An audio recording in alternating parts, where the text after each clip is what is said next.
Okay, so fellow Agilists, welcome to Season 2 and the latest installments of the Virtually Agile videocast. As a firm believer in neurodiversity and amplifying the voices of those seldom heard, each 8-episode season of the videocast will feature 4 established voices as well as 4 newer voices. Now, today's guest needs no introduction. We are kicking off Season 2 in style.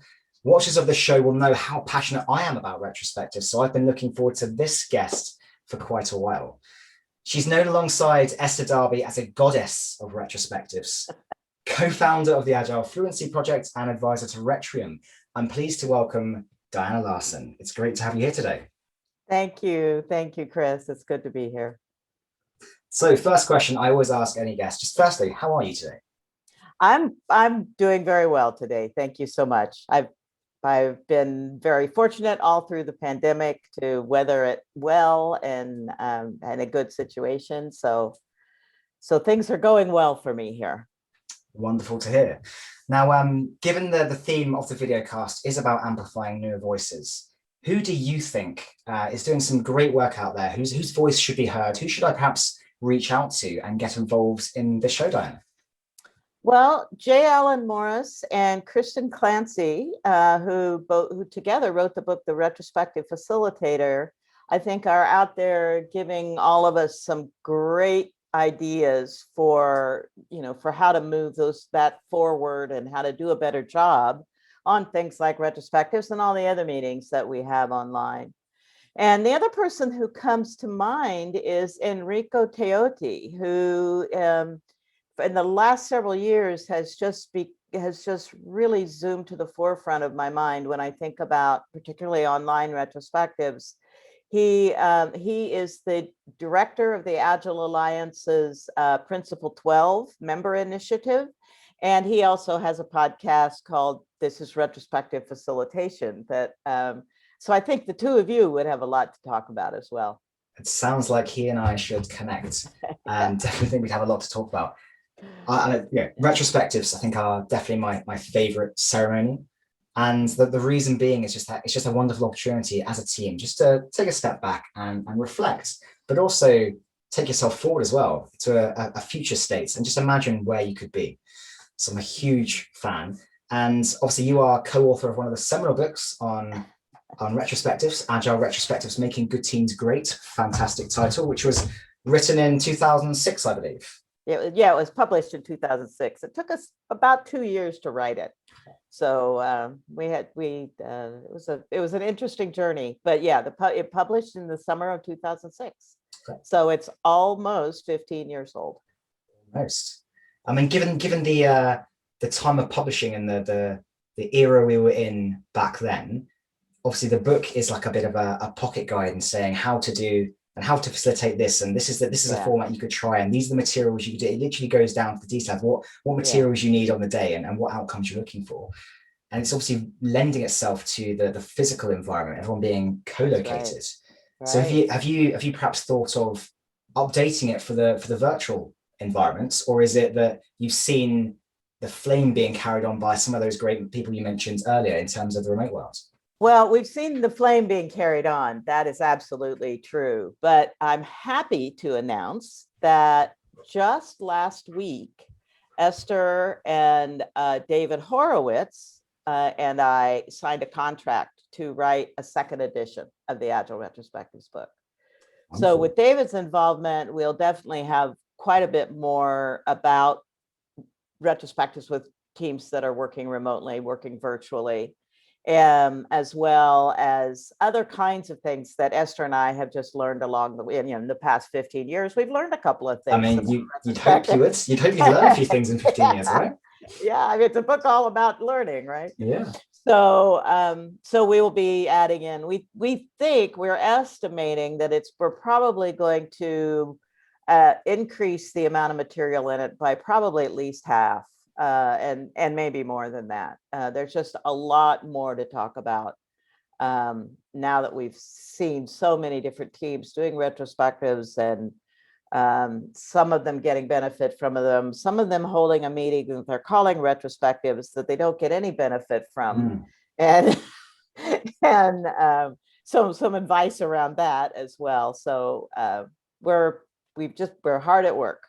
And Sounds good. our estimated publication date is probably sometime next February, March, April, in that time frame. Interesting. One to look out for then. Yeah. One of my observations, having transitioned to more of a virtual coach, and I guess that's my moniker, the virtual agile coach. I specialize in how to enable teams to be successful regardless of where they are located, geographically distributed and things. One of my observations as someone who's often facilitating meetings, whether that's a retrospective or anything else, is just the reduction in preparation time. Because in the old days, let's say the old days, it wasn't that long ago, but not that long ago, you'd have to have all of your materials set aside. You'd have to perhaps draw loads of things out on certain flip charts and things like that. Whereas nowadays, with certain remote tools out there, I think the likes of Mural and Miro and all those distributed whiteboards, you can basically create this templated retrospective, so to speak, and just duplicate it and share it. And then others can access it really easy, just for a few clicks of a button. So almost your prep time, once you've created this initial concept, is drastically reduced, which I know from my perspective makes things easier. I'm interested to hear from you about what you feel is a good length for retrospectives. Is there any sort of time frame that you subscribe to through your experience? Well, for me, it has to do with a number of things. First and foremost is, how big is the team?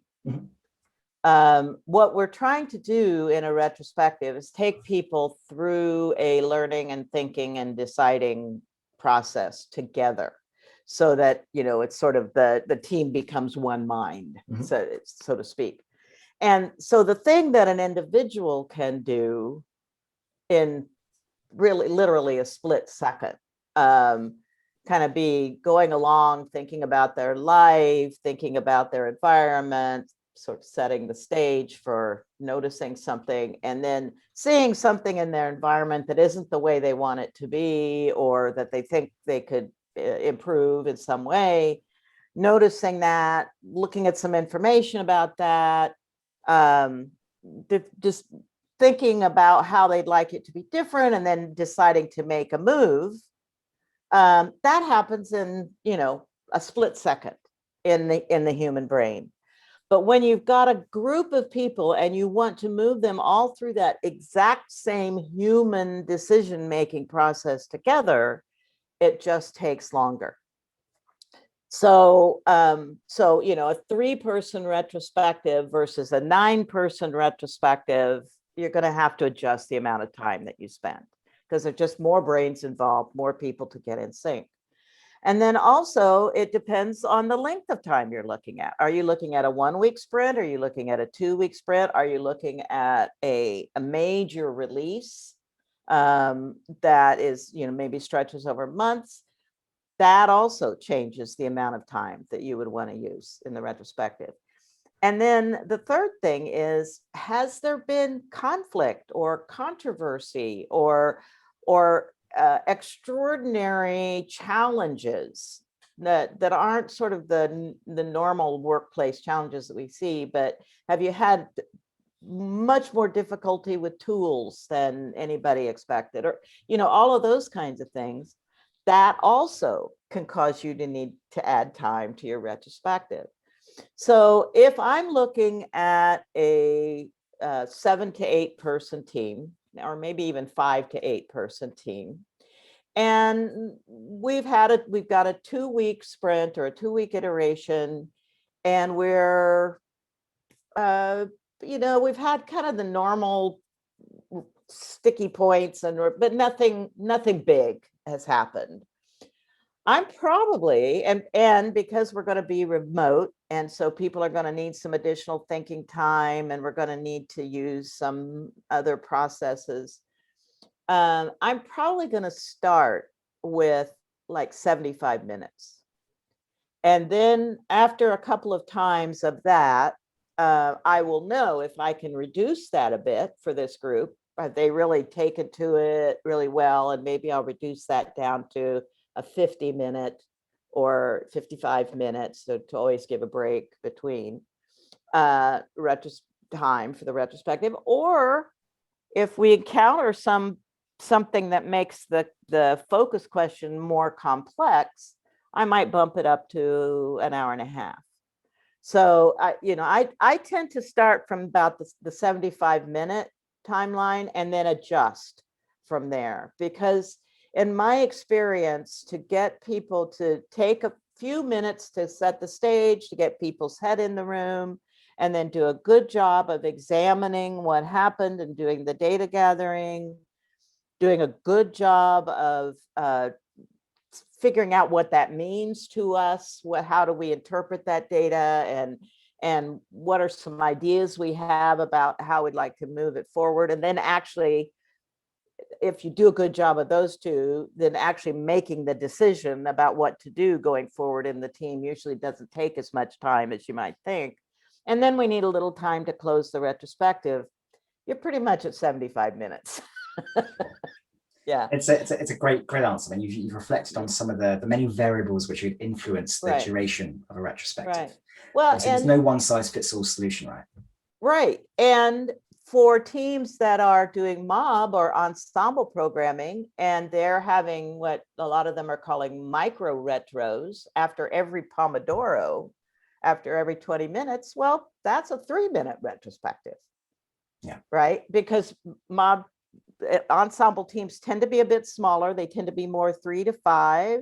They're only looking at 25 minutes. They've got a good process for going through that. And they want to get to their Pomodoro break. So, they can do a very quick kind of look back at the 25 minutes. Anything happened that we want to adjust? Well, we're only planning to adjust it for the next 25 minutes to see if it's something we want to do long-term or not. They can get through that very quickly.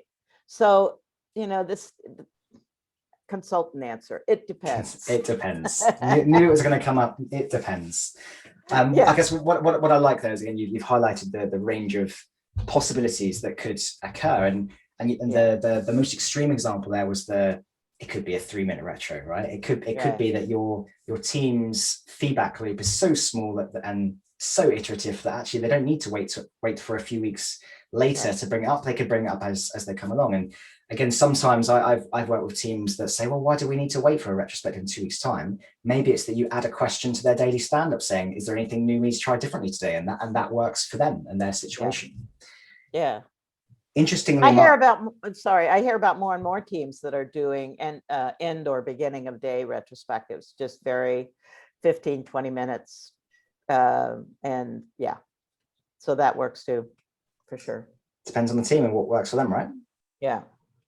So interesting, my personal answer on this, again, or I guess not so my personal answer, but the type of retrospectives I tend to do are more the every 2-week sort of duration ones. Yeah. And for me, I tend to have a bias towards a little less conversation, a lot more action. To quote Elvis. And so what the retrospectives that I tend to facilitate are usually around the 45 minutes to an hour range.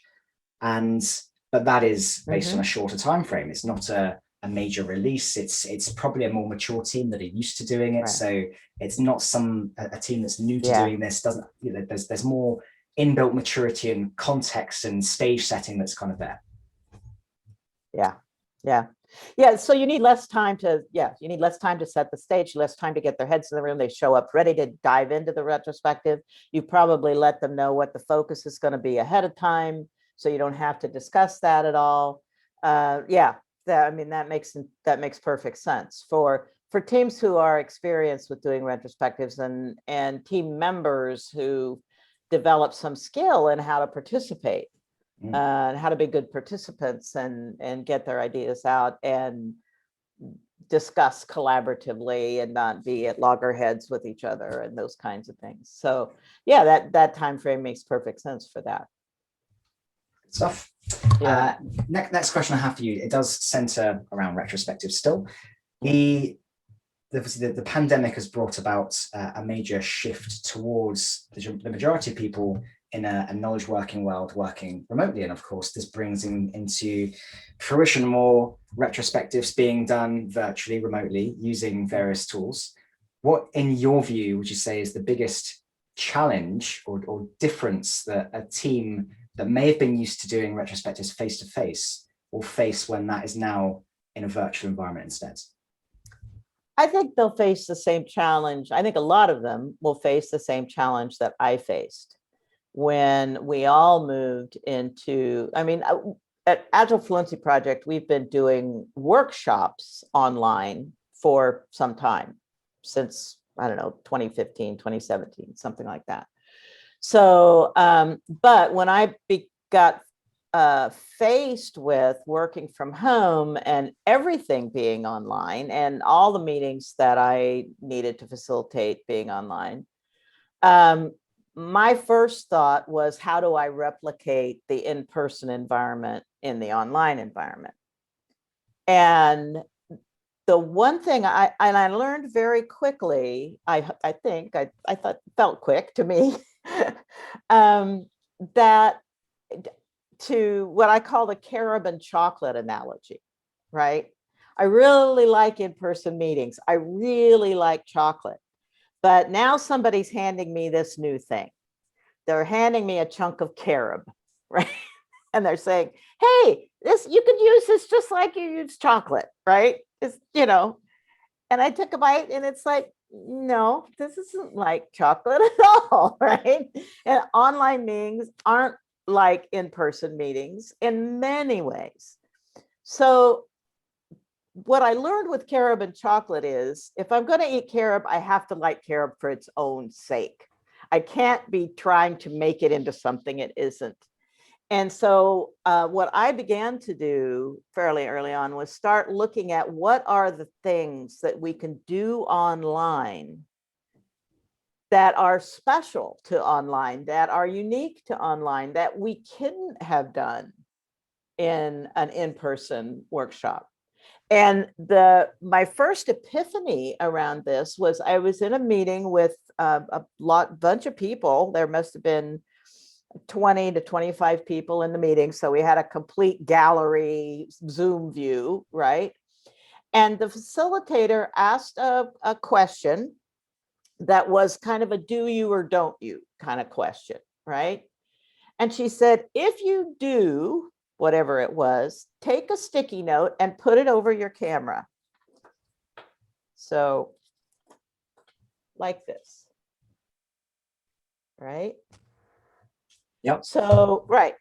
And I saw that she immediately got an overall view of where everybody in the meeting stood, kind of what was the proportion of people who did it versus who didn't, and could on the fly adjust what she was going to do next based on that feedback. Plus, we had been sitting online for a little while and, you know, staring at each other in this gallery view, which is really unhuman, right? We never sit in a meeting room together and all stare at each other all at once. We only look at the person who's speaking, right? So the other thing I noticed was that moment of relief that I felt to all of a sudden seeing this gallery that turned into a mosaic of all these, because everybody has different color sticky notes on their desk. So it was all these, it looked like a quilt. The other ones look. Yeah, right. And so, so from then on, I began thinking about what is it that I can do in this virtual remote way of working that is unique and special to it. And what can I incorporate in my retrospectives and my workshops and in other things that I do that take advantage of what's going on here without getting too embroiled in the tools and technology, but remembering that human problems and human challenges need human solutions. Mm-hmm.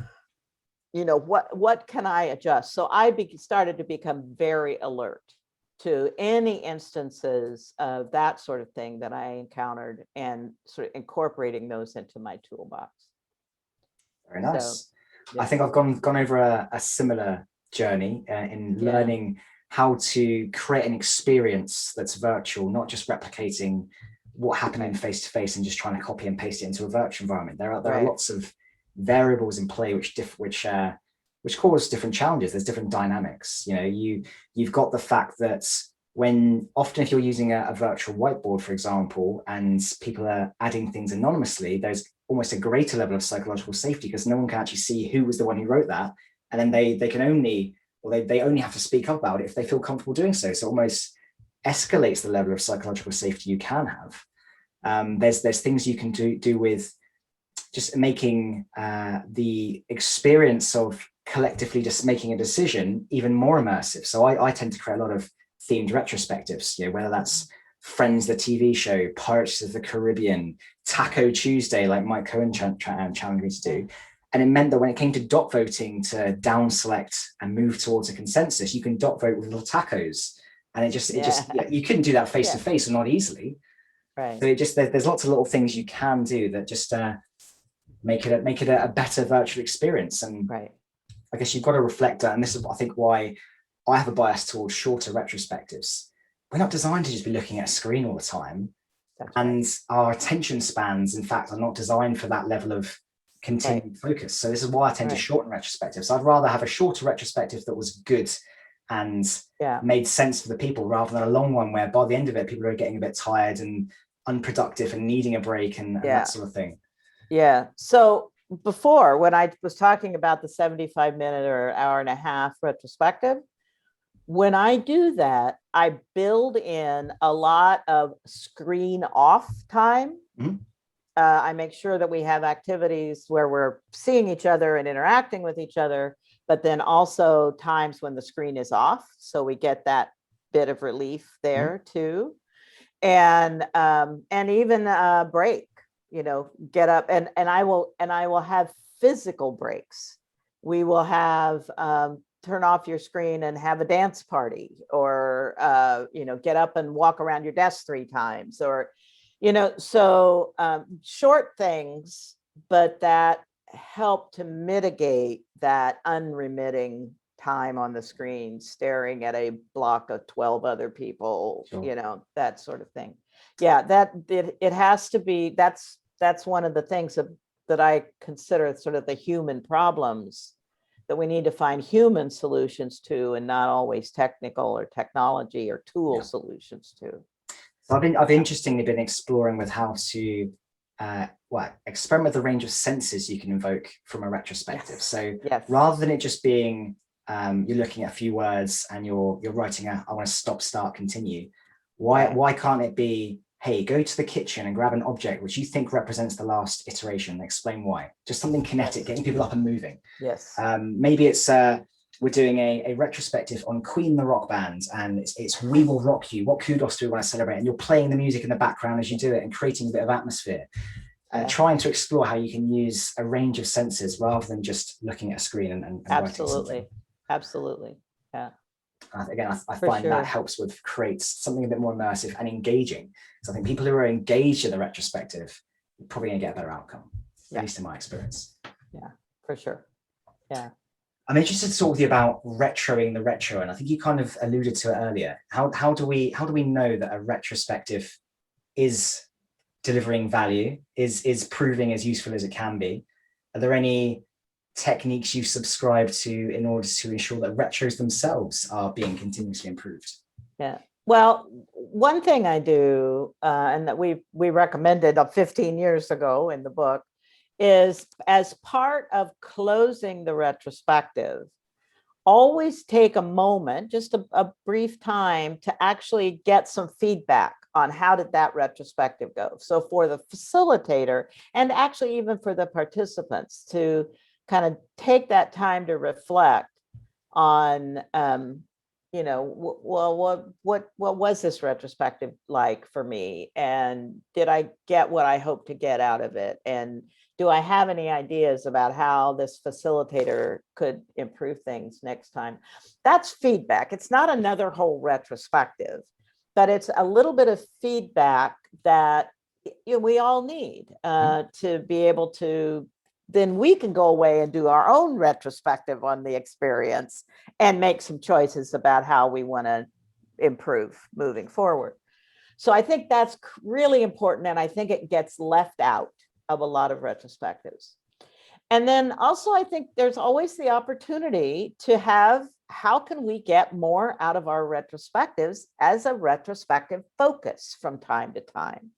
And particularly if it seems like the energy toward moving into improvement actions, or even the energy toward thinking about, what we really excel at and what can we do to make sure we don't lose any of that momentum, whatever that might be, if that just starts having much juice to it, then it's time to say, okay,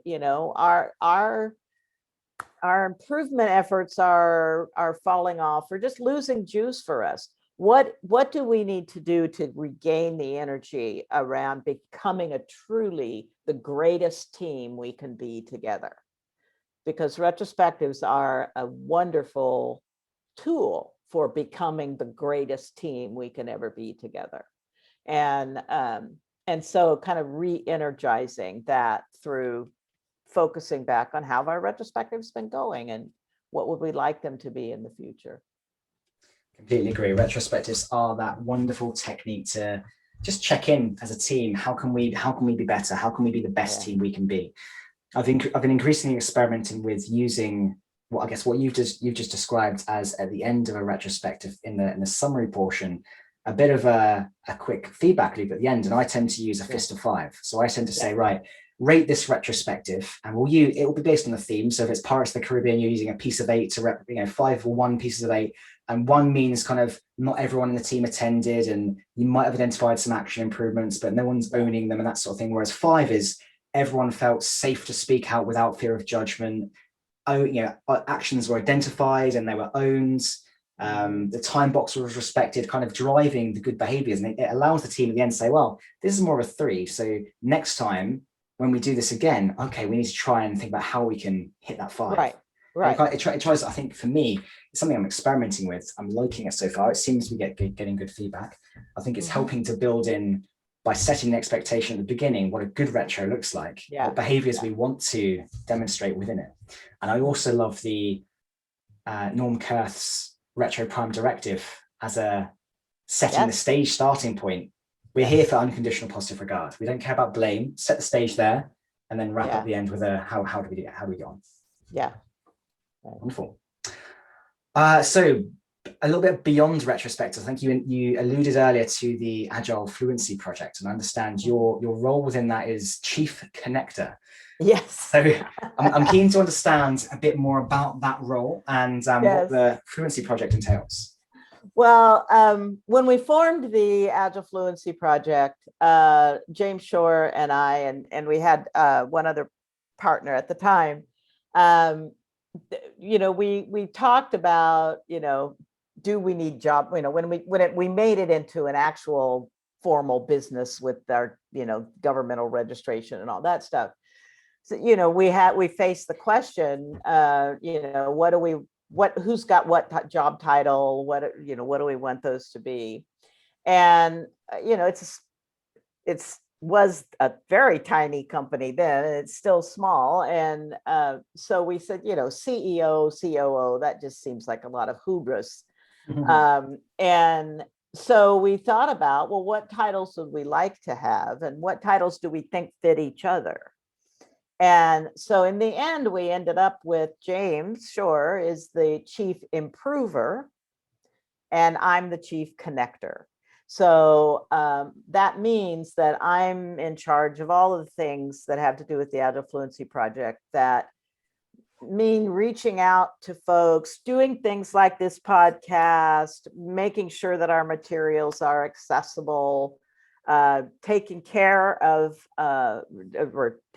supporting our community of licensed facilitators, making sure they have what they need to do, what they want and need to do.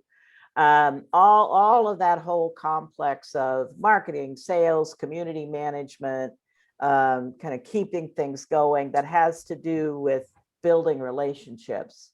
that's sort of more in, I'm not that Jim doesn't do any of that, but I take the bulk of it, and he takes the bulk of responsibility for where should we be improving our processes, and what else do we need to do in that direction.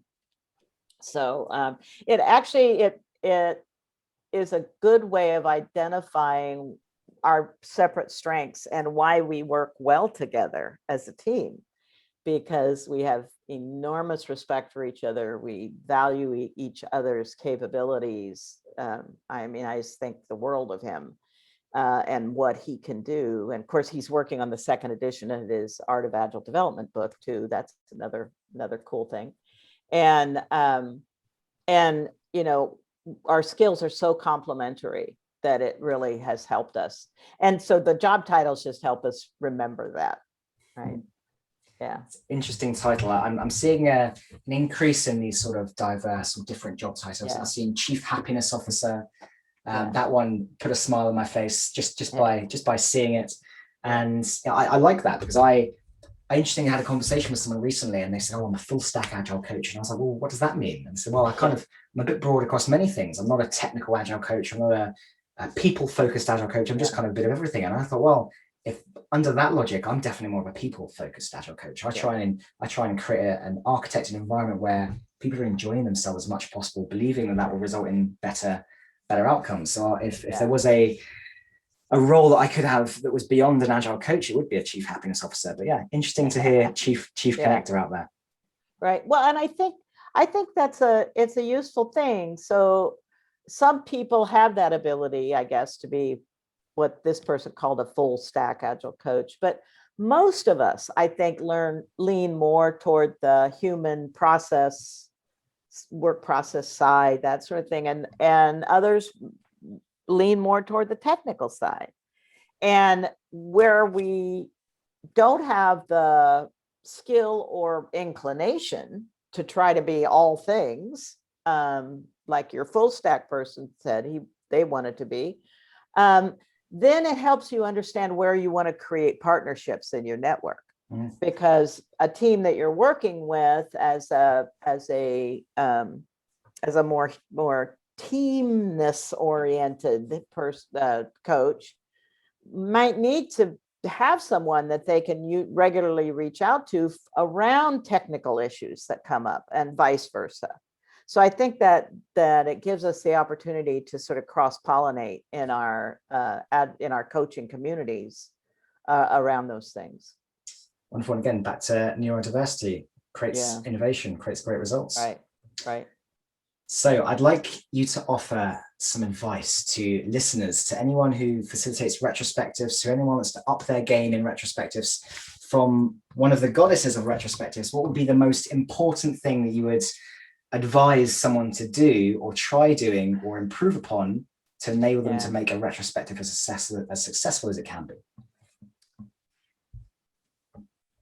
Well, I think one of the things that has been coming up for me a lot lately is the number of people who say to me, well, we hold these retrospectives meetings and then nothing happens. There's no follow through. And I hear this from Scrum Masters. I hear this from team members. I hear this from coaches. I hear this from managers. Should I really be giving people the time to do this? As if that giving them the time is a thing. But so I think in some ways I have been, over the last many years, when it was kind of an assumed thing for me before, the more I have heard this kind of feedback, the more I realize that we need to make it explicit. That in addition to the 5 steps, set the stage, gather data, generate insights, etc., there is a 6th step in retrospectives. And that is, we have to have an action item or an intention of some kind that comes out of our retrospective, and then we have to follow through on it. And if we're not doing that, if we're not identifying that thing we're going to follow through on and then doing that as a part of our team, we haven't really done a retrospective.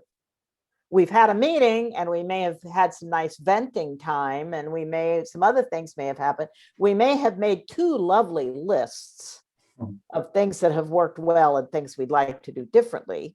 But when we just leave them there, nothing happens. And that means that meeting starts verging on being a real waste of everybody's time. And that's expensive when we're thinking about what it costs to have developers on a team, and what they're getting paid, and their benefits that they get. Their hourly rate is quite high, and we need to ensure that every meeting that they are in has a valuable outcome commensurate with the value that they're investing in that meeting. And so we need that follow through. And so if you're not going to follow through, stop having your retrospective meetings. Because they're a waste of everybody's time, and they demoralize people because they pretend they're not going to be a waste of time, and then they turn out that they are, right? So that's a big thing. I think drive toward ensuring that you're actually making some progress. And I had somebody yesterday in a workshop say, well, should we keep a list of all the intentions or action items that we have come up with for every retrospective? Should we keep a log of that? And I said, no, you do it. You pick one thing and do it. And then you don't have to keep track of it. You know if it worked or if it didn't. If it worked, well, then you figure out how you're going to keep doing that thing. If it didn't work, let it go and move on to the next thing that you think might be an improvement. Let's not make busy work for anybody, certainly not for Scrum Masters or Agile coaches, to keep track of things that don't need to be kept track of. And for me, it's the parallel to bug trackers. The thing you do with the bug is you fix it. You don't track it, right? You assess it. You say, is this worth fixing or not? Is it causing enough problem that really does need to be fixed? And then if it is, you fix it. And if it's not, you let it go. Right? And so the same thing with the action items that come out of retrospectives. You either take care of them or you let them go. You don't track them. Right. That resonates so heavily with me, and it alludes back to what I was saying earlier. Yeah. I have a bias towards action. I say a little less conversation, a little more action, right? It's all good talking about things, but unless we're doing something about them, odds are we'll be complaining about the same things in a few weeks' time anyway. Right. So I build the templates and the retrospective experiences that I facilitate for others and share with others in a way that architects and drives towards those 3 to 5 maximum actions or experiments they can try next. Yeah. That they can check in with later, and if it's working, amplify it. If it's not working, dampen it, try something new. If we're not doing something, odds are we're going to be complaining about it in the future. So I think it's really, really very important. Yeah. Down to the final few questions now. I'm very keen to understand, what is your favorite retrospective format? If there was one above all that you love. I don't have a favorite retrospective format. I like the variety. So I like being able to do different things all the time.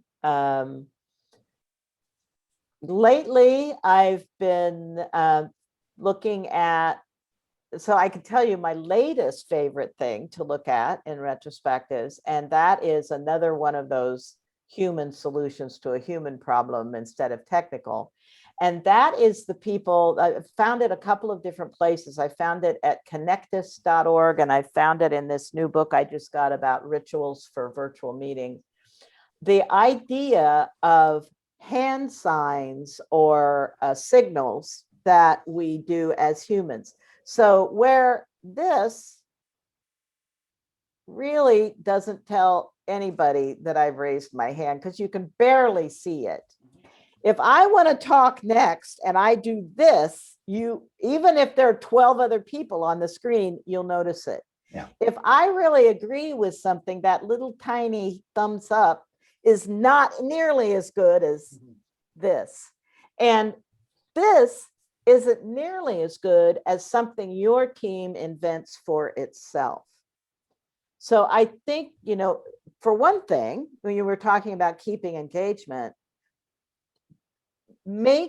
helping team members understand more about how to engage with other people on screen. Oh, I really feel your pain. Oh yeah, I've experienced that same thing too. I'd like to build on that point that you just made. If your team can come up with their own signs and symbols for the nonverbals that they would like to be able to exchange, that's extraordinarily powerful, and it gets people leaning forward in their seats and not back here, waiting it out, right? So that's my latest favorite thing, is figuring out how to incorporate that sort of thing into the retrospectives that I do. And as more than having a whole template that I always follow, because I never do the same retrospective twice.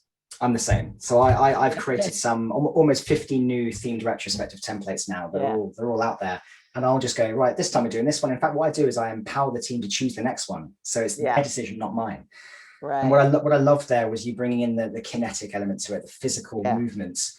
When I've done workshops teaching people my tips for doing virtual retrospectives, I tend to encourage celebrating a team's microculture and creating our own team's language. And whether that's, rather than estimating in story points, they estimate in, well, this is a New York minute versus something really like an eon, whether it's something to do with a TV show or film they like. It's this is an Ant-Man versus a Hulk because it's massive, just having their own language, again, can make it a bit more of an immersive experience. And I think one other thing is that for people who are facilitating retrospectives, maybe the tip is find the tools that resonate most for you. I've learned to do some things on Miro and Mural, and I've even taken classes in it. I don't connect with that. So I find other things I could do. I use more breakouts in Zoom, or whatever tool or whatever platform I'm in. I find other ways of doing that. I bring in like you say, the kinetic kind of things. Those are tools that I know that I can do well, and it will make it smooth. Other people are whizzes at Miro and Mural, and they create wonderful things. And that's working for them.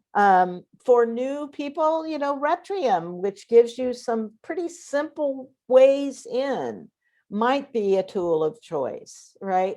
So I think it's important for folks to figure out what's their set, what do they need to have in their toolbox, and how they can make those things really sing, as opposed to trying to get everything in the world in their toolbox, or thinking they should do the same retrospective that somebody else does. Sure. But I do love I love the theme retrospectives. I think they are a lot of fun. And I'm always happy to see one of yours or a couple of other people that are doing that pop up on LinkedIn, and I can go and look and see how you did that. And that always looks like a lot of fun. I always wish I could be in those retrospectives. Well, this is interesting. It's like I get a lot of people who look forward to my retrospectives. I get people messaging me saying, "Oh, we did this for the first time with a program manager who never cracks a smile, and he did this Queen retrospective. He admitted he loved the rock band, and he connected with the content, and he smiled and he engaged." And it's those sort of stories that keep me doing it. And it's why I enjoy it. I enjoy the creative outlet. Right. Final question then, and it's one I ask all of my guests. I like creating these retrospective themes. So I've had suggestions such as Taco Tuesday from Mike Cohen, International Bat Appreciation Day from Tobias Mayer, Dungeons and Dragons even. Diana, which new theme would you add to my backlog? Could be anything. I would add a trip to the woods. Trip to the woods, like if you go down to the woods day. a hike in the woods. Okay. Yeah, going out, making the analogy between the retrospective and some aspect of being in nature. Like it. I'm a big fan of hiking, so Yeah. I was fortunate enough pre-pandemic to be jaunting off around Yellowstone and Zion National Park whilst it was getting worse and worse. I had some great time out in nature. Yeah. Wonderful Right. themed retrospective. And thank you very much for appearing on the Virtually Agile videocast today. It's been a pleasure to have you to talk about retrospectives. Any final things you'd like to share with our listeners? Well, I would just like to say that retrospectives are great for teams. I mean, I believe in them fervently, but you can also use a retrospective type format to do some other kinds of things. And for example, the assessment that we offer at the Agile Fluency project, that assessment is built entirely around the opportunity for the team to do a very robust retrospective on its own work. And I think there are other opportunities like that. And I think those can be very powerful. And so I would just encourage people to think more broadly about the retrospectives they're doing, how the 5 steps might fit for other kinds of things they're trying to do, not just retrospectives, but maybe other kinds of decision meetings that they have to be in, and so on. Fantastic parting message. Again, brilliant to have you here. Thank you for your time. All the best. Thank you.